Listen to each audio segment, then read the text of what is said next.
Hello साथियों, आपका स्वागत है हमारे यूट्यूब चैनल में। मैं उम्मीद करता हूँ आप सभी अच्छे होंगे और आपकी तैयारी अच्छे से चल रही होगी। जैसा कि आप जानते हैं, हम यूजीसी नेट की तैयारी कर रहे हैं, जिसमें हम मैथ वाले पोर्शन को देख रहे हैं। हम एक दो पेपर सोल्व कर चुके हैं, इसी को हम कंटिन्यू करते हुए आज और एक पेपर सोल्व करने वाले हैं।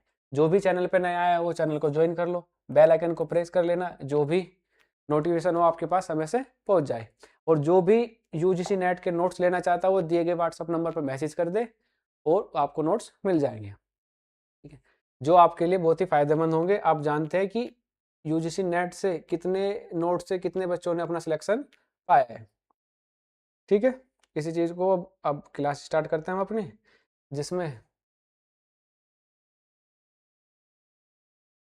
जिसमें हमारा फर्स्ट क्वेश्चन, जो क्वेश्चन नंबर क्या है 11, जो किसके बारे में इसने कहा, तीन व्यक्तियों ए बी सी की उम्र का औसत, यानी जो किस पर आधारित है, औसत पे। पहले औसत को समझते हैं, औसत होता क्या है।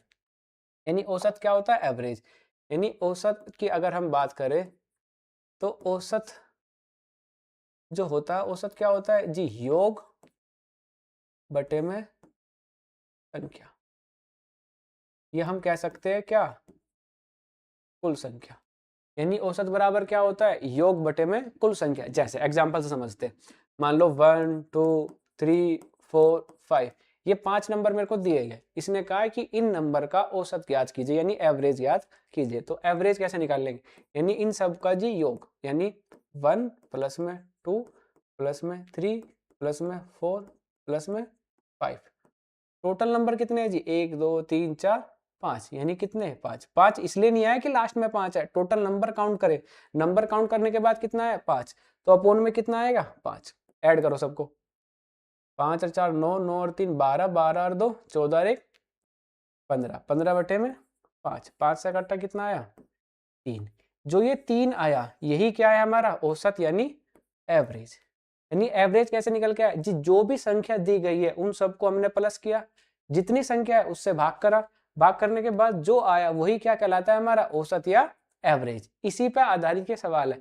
अगर हमसे वो योग पूछने लगे, योग, तो योग क्या हो जाएगा जी, औसत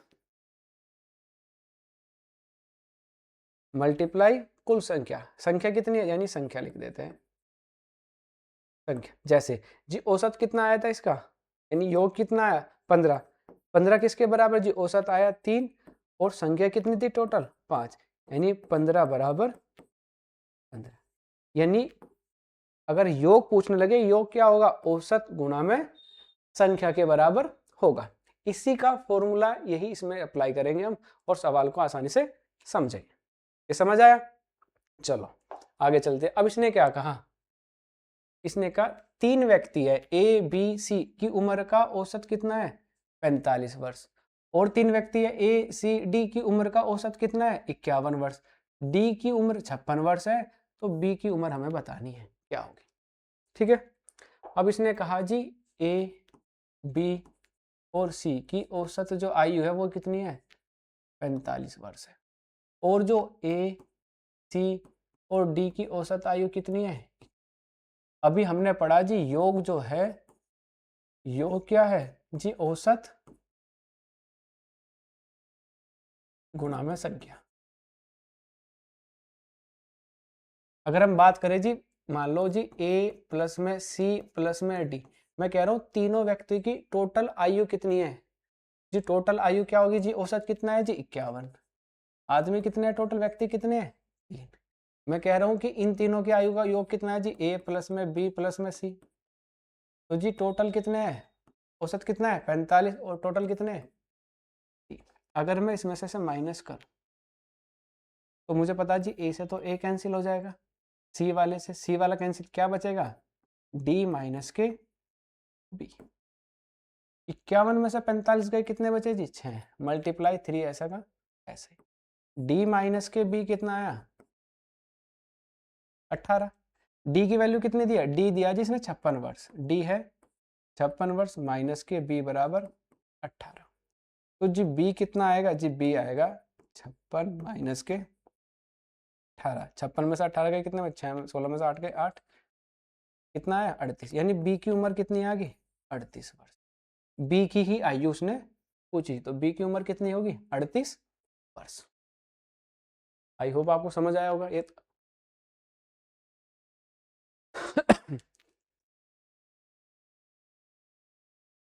ठीक है, इसने कहा था ना ए बी सी की औसत आयु दी थी और ए सी डी की औसत आयु, डी की औसत मतलब डी की उम्र दी हुई है और बी की उसने पूछी है। तो हमने क्या करा, पहले तीनों का योग निकाला, इन तीनों का योग निकाला, जो जो सेम सेम था उसको माइनस कर दिया जी। ए से ए चला गया, सी से सी, तो क्या बचा डी माइनस में बी, तो डी माइनस में बी, इसमें माइनस करा कितना आया 6, कॉमन क्या था 3, ऐसा कैसे, कितना आ गया 18। अब डी की आयु दी थी कितना 56 वर्ष, 56 रखा, सोल्व करा, कितना आ गया 38 वर्ष। समझ आया? चलो अगले क्वेश्चन पे चलते हैं। ये रहा, इसने क्या कहा, निम्नलिखित श्रेणी में 10वां पद ज्ञात, 10वां पद क्या होगा, यानी एक श्रेणी दी है इसने, जैसे 1, 5, 14, 30, 55, ऐसे डैश डैश डैश करके 10वां पद पूछा इसने। मान लो 1, 2, 3, 4, 5, ऐसा छठा पद होगा, 7वां होगा, 8वां, है ना, 9, और फिर क्या पूछा है इसने, 10वां पद हमसे पूछा है, 10वां पद क्या होगा, हमें इसकी वैल्यू निकालनी है, यहाँ 10वां पद क्या होगा। समझ आई बात नहीं आई? क्योंकि इसने कहा है कि 10वां पद याद करो श्रेणी का, एक पैटर्न बनाया श्रेणी का, हम देखेंगे कैसे पैटर्न पे आएगी। और ऐसे चलते चलते इसने कहा 10वां पद, इसने छठा पद नहीं पूछा, 10वां पद पूछा क्या होगा। तो बारी बारी से हर एक पद को निकालेंगे, जो 10वां पद आएगा वो आंसर हो जाएगा। ठीक है, देखते हैं। यानी जी पहला 1, 5, 14, 30 और 55, डिफरेंस कितना है जी 4 का, फिर कितना डिफरेंस है 9 का, फिर 16, 25, जो अगला नंबर होगा वो कितना होगा 36 के डिफरेंस पे होगा। यानी अगला जो नंबर होगा वो कितना होगा जी 55 प्लस में 36, कितना करके ऐड आएंगे, कौन सा पद आएगा ये 6 टर्म्स आएगी।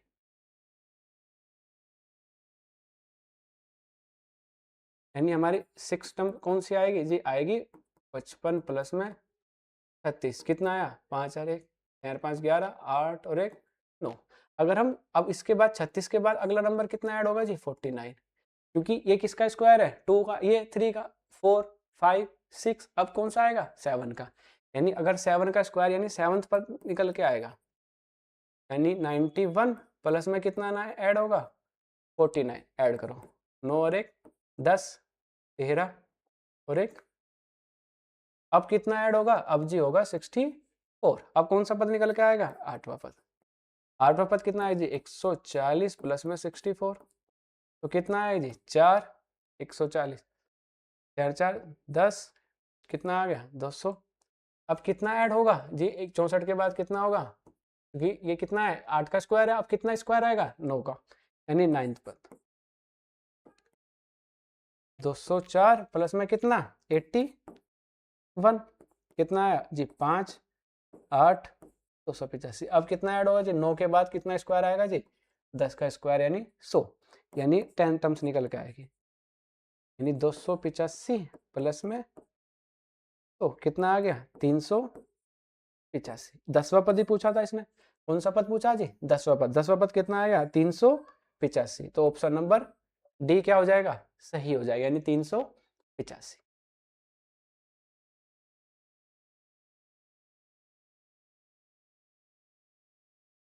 समझ आया? इसने कहा था जी एक पैटर्न दिया है, उसने कहा पहला पद, दूसरा पद, तीसरा और चौथा, और 5 पद दिए उसने, फिर उसने 5 पद देने के बाद 10वां पद पूछा। तो हमने पहले ये देखा कि इसने आपस में पदों में क्या संबंध दिया है। हमने देखा कि इसने 2 का स्क्वायर बनाया, फिर 3 का, फिर 4 का, फिर 5 का, फिर 6 का ऐड करता हुआ जा रहा है। तो हमने 4 तक तो देख लिया कि जी 25 ऐड कर रहा है।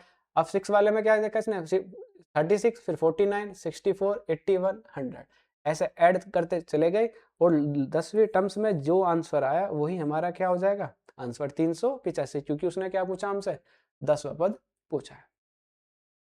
समझ आया? चलो अगले क्वेश्चन पे चले।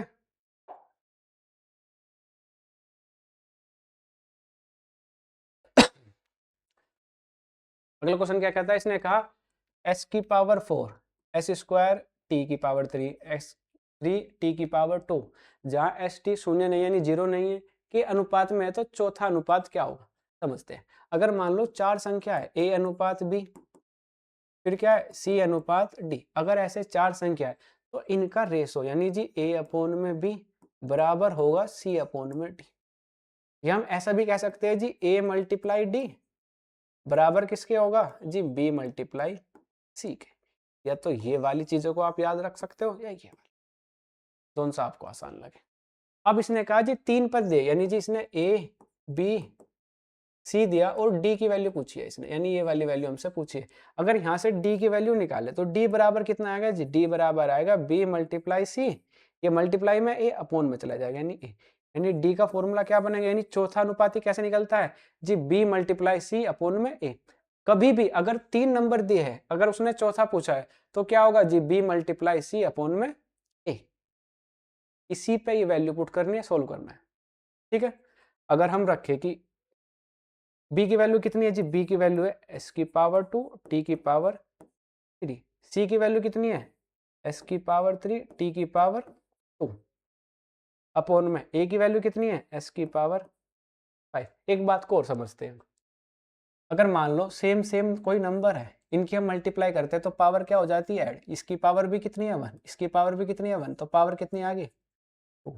और एग्जांपल ले लेते हैं, मान लो a की पावर 3 है, a की पावर 5 है, तो मल्टीप्लाई करेंगे कितना आएगा a की पावर 8, 5 और 3 8। अगर सेम सेम वेरिएबल है मल्टीप्लाई में तो पावर क्या हो जाएगी प्लस, इसकी पावर कितनी, यहाँ पे भी ऐसे है यहाँ पे भी ऐसे, तो पावर 2 और पावर 3 कितना होगा जी, पावर हो गई 5, t की पावर 3 t की पावर 2 कितना होगा t की पावर 5 अपोन में कितना है s की पावर 5, s पावर 5 से 5 कटा कितना है जी t की पावर 5 है, ये तो ऑप्शन में ही नहीं है, t की पावर 5। तो आंसर क्या होगा हमारा t की पावर, जो ये डाटा दिया है, जो नंबर्स दिया है, इसके आधार पर आंसर क्या होगा t की पावर 5। एक बार क्वेश्चन को रीचेक कर लेते हैं।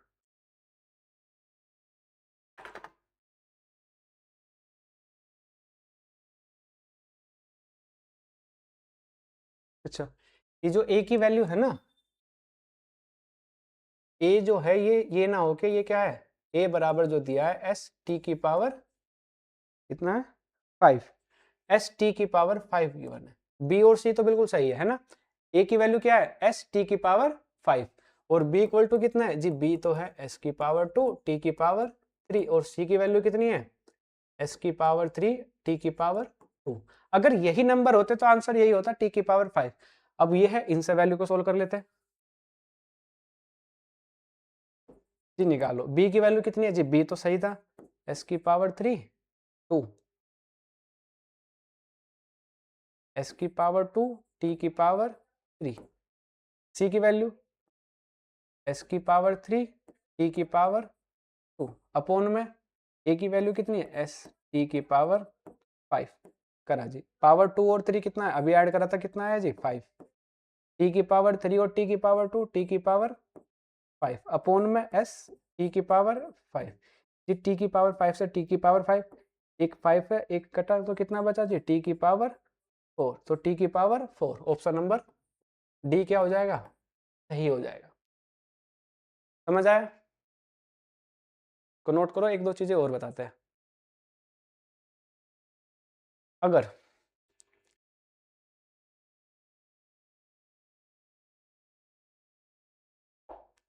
हमने पढ़ा चौथा अनुपाती, अगर a रेसो b,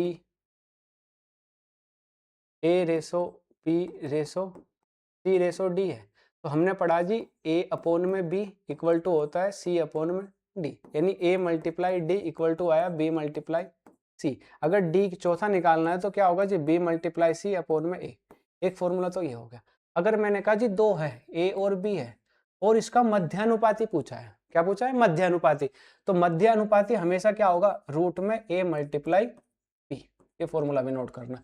अगर कोई दो संख्या दी है, उसने कहा इसका मध्यानुपाती ज्ञात कीजिए, तो मध्यानुपाती क्या होगा a और b। जैसे एग्जांपल से मानते हैं, इसने कहा जी 4 और, एग्जांपल ले लेते हैं ना, इसने कहा 4 और 9 है, इसका मध्यानुपाती बताइए क्या होगा, तो मध्यानुपाती क्या होगा जी मल्टीप्लाई 4 मल्टीप्लाई 9 कितना आया 36, 36 का रूट कितना आया 6, तो 6 क्या हो जाएगा इसका मध्य अनुपाती। मध्य अनुपाती का फॉर्मूला क्या होगा a मल्टीप्लाई b, दो संख्या है 4 और 9, वैल्यू पुट करी सोल्व करा, जो आया आंसर वो क्या हो जाएगा मध्य अनुपाती।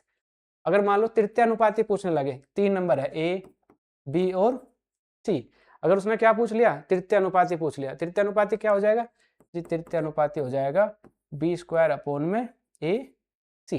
तृतीय अनुपाती क्या हो जाएगा,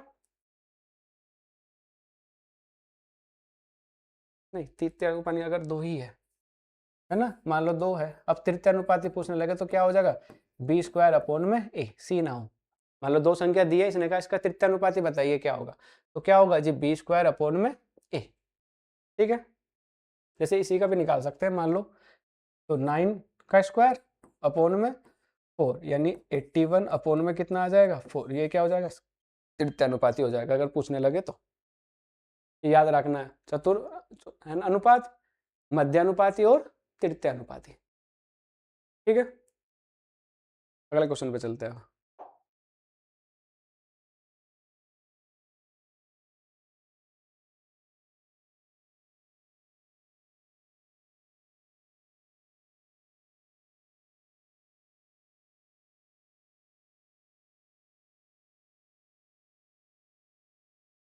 और तो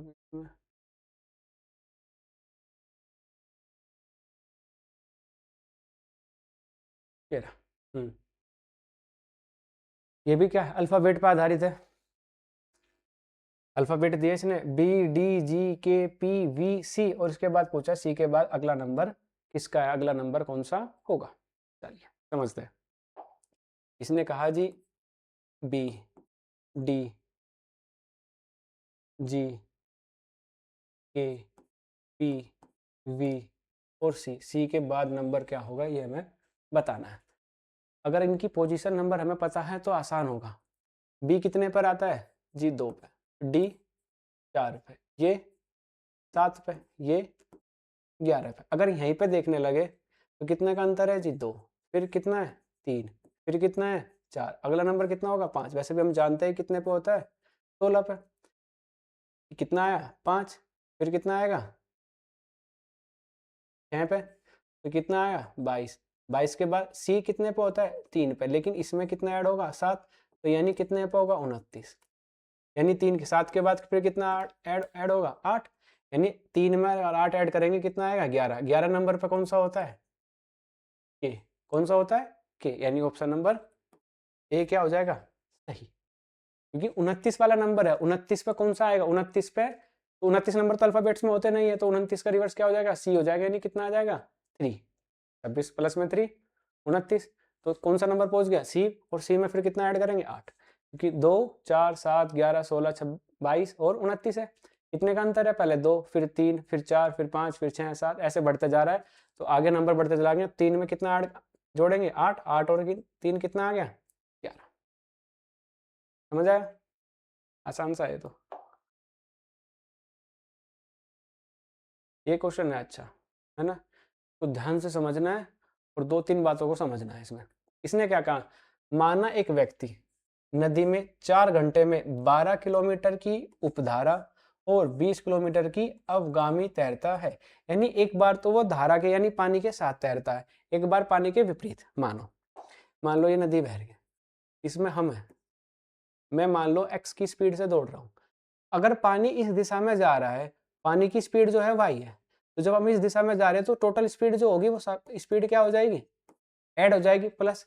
मैंने कहा पानी तो ऐसा ही बह रहा है, और अब की बार मैं यहाँ पे हूँ, मेरे को ऐसे आना है, स्पीड तो मेरी x है और पानी की कितनी है y, तो मेरी स्पीड कम हो जाएगी, कितनी हो जाएगी आपकी बार x माइनस में y, यानी जब हम पानी की दिशा में जाएंगे तब स्पीड क्या हो जाएगी प्लस, और जब पानी के विपरीत दिशा में जाएंगे तब क्या स्पीड हो जाएगी माइनस। बस इस बात को समझना है, यानी जब पानी के साथ चलेंगे तो स्पीड प्लस, और जब पानी के विपरीत दिशा में चलेंगे तब स्पीड माइनस। इसी चीज को ध्यान में रखना है बस। हम मान लेते हैं कि हमारी स्पीड कितनी है x, और जो पानी की स्पीड कितनी है y। इसने यही पूछा है कि तो वह स्थिर जल में किस गति से तैरता है, अगर पानी रुका हुआ है तो हम कितनी स्पीड से चलेंगे, हम अपनी ही स्पीड से चलेंगे क्योंकि पानी तो स्थिर है। अब स्थिर पानी में जो हमारी स्पीड होगी हम उसी स्पीड से चलेंगे, वही स्पीड इसने हमसे पूछी है। ठीक है, अब इसने क्या कहा जी 12 किलोमीटर तो वो उपधारा और 20 किलोमीटर अवगामी तैरता है, 4 घंटे में 18 किलोमीटर उपधारा तथा 10 किलोमीटर अवगामी भी तैरता है, तो स्थिर जल में क्या चाल हो गई उसकी ये बतानी है। अब माओ,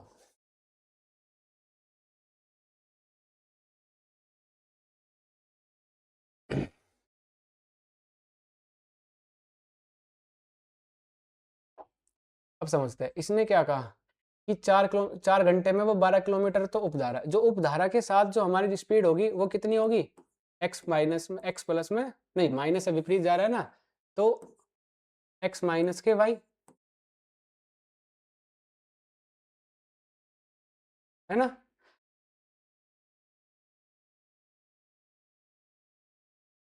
और जो इसके साथ होगी वो कितनी होगी, एक्स प्लस में वाई।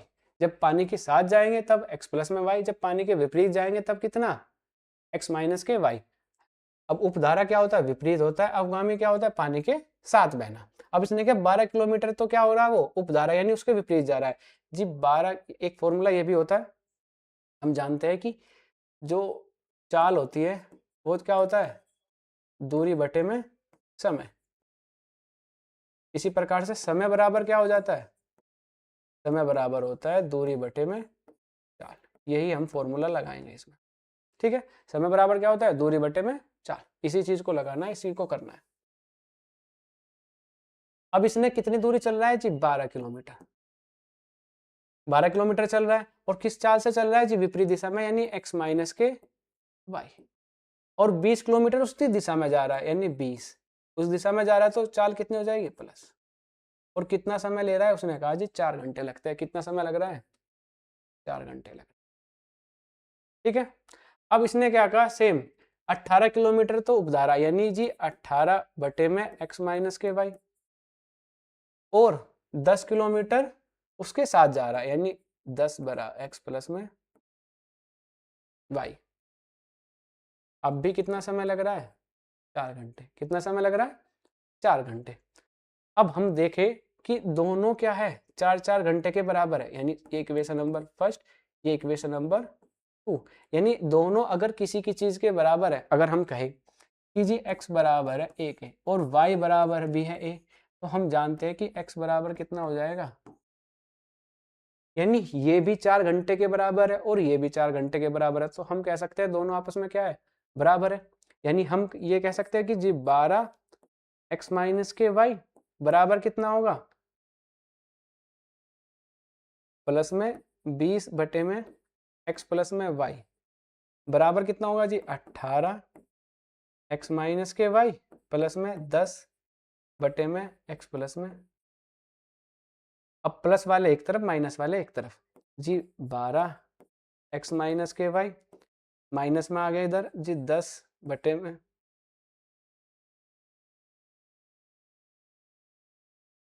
यानी ये आ गया जी 20 बटे में एक्स प्लस में वाई। इसको उठा के ला इधर, माइनस में 10 एक्स प्लस में वाई, बराबर कितना है 18 एक्स माइनस के वाई। ये इधर चला गया जी माइनस के 12 बटे में एक्स माइनस के वाई। 20 में से 10 गए, 10 बटे में एक्स प्लस में वाई। ये कितना है जी, 18 में से 12 गए, 6 बटे में एक्स माइनस के वाई। इसको यहाँ सोल्व करते हैं, कितना आ गया जी, आ गया हमारा 10 बटे में एक्स प्लस में वाई बराबर 6 बटे में एक्स माइनस के वाई। 2 से 3 जा 2, 5 जा, यानी कितना है जी 5 एक्स प्लस में वाई 3 एक्स माइनस के, मल्टीप्लाई करें, क्रॉस मल्टीप्लाई, इसकी मल्टीप्लाई इधर, इसकी मल्टीप्लाई इधर, तो कितना आया जी 5 एक्स माइनस के 5 वाई बराबर 3 एक्स प्लस में 3 वाई। कितना आया जी, एक्स वाले एक तरफ, 5 एक्स माइनस के 3 एक्स बराबर कितना आया, 3 वाई प्लस में 5 वाई, यानी कितना आया जी 2 एक्स बराबर कितना आ गया, 8 वाई। 2 से 8 गया, कितना एक्स बराबर कितना आया, 4 वाई। एक्स बराबर कितना आ गया, 4 वाई। यानी x की और y का संबंध आ गया कि x बराबर कितना है, 4 वाई। अब इक्वेशन नंबर फर्स्ट और 2 क्वेश्चन में भी रख लो, आंसर आ जाएगा। मान लो हम 1 में रखते हैं। पहली इक्वेशन क्या थी जी हमारी, 12 अपॉन में x माइनस के वाई प्लस में 20 अपॉन में x प्लस में y बराबर कितना है, 4।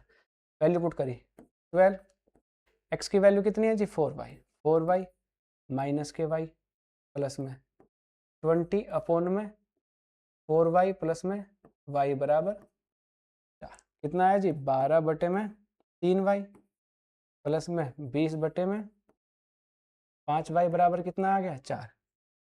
3 चौक 12, 5 चौक 20, यानी कितना आया जी, आया जी 4y, नहीं ये आया 4 अपॉन में y प्लस में 4 अपॉन में y बराबर 4। ठीक है, इसको साफ कर देते हैं, यहाँ पे कर लेते हैं। 4y प्लस में 4y यानी कितना आ गया जी 8 अपॉन में y बराबर कितना आ गया 4, 4 2 जा, तो y की वैल्यू कितनी आई 2, y की वैल्यू कितनी आ गई 2। अब y की वैल्यू यहाँ पर पुट कर देंगे कि हमारा क्या था जी x बराबर आया था, x बराबर आया था 4y, तो x y की वैल्यू 4 मतलब y की वैल्यू कितनी है 2, कितना आ गया 8, यानी उसकी स्पीड कितनी है 8। तो आंसर क्या हो जाएगा 8 किलोमीटर प्रति घंटा। थोड़ा सा लेंथी सवाल है, कैलकुलेटिव है, पर आसान है। अगर स्टेप बाय स्टेप बना के चलेंगे ना तो आसान होगा, है ना। फिर से समझेंगे, नोट करो एक बार।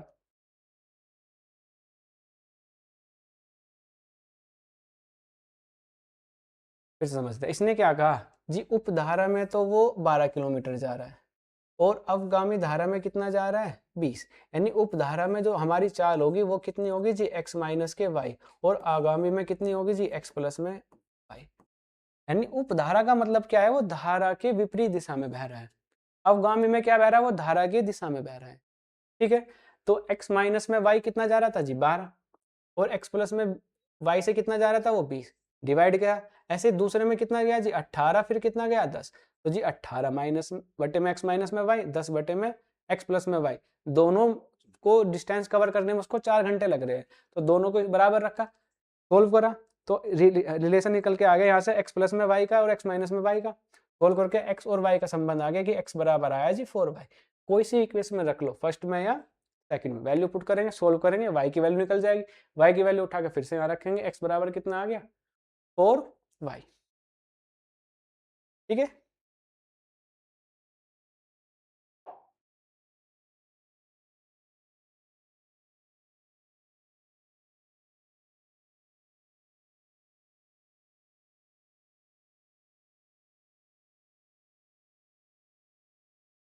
इस पेपर सेट में सिर्फ यही क्वेश्चन थे। आगे वाले अगले जो हम पेपर सेट कराने वाले हैं उसमें हम क्वेश्चन की संख्या क्या रखेंगे, ज़्यादा रखेंगे। आप थोड़ा सपोर्ट करिए, जो चीज़ समझ नहीं आ रही, जो बात है वो आप हमको बताइए, कमेंट कीजिए, है ना। हम कोशिश करेंगे आपको और अच्छा बताने की। ऐसे ही क्लास कंटिन्यू करनी है तो प्लीज़ सपोर्ट कीजिए, है ना। Thank you.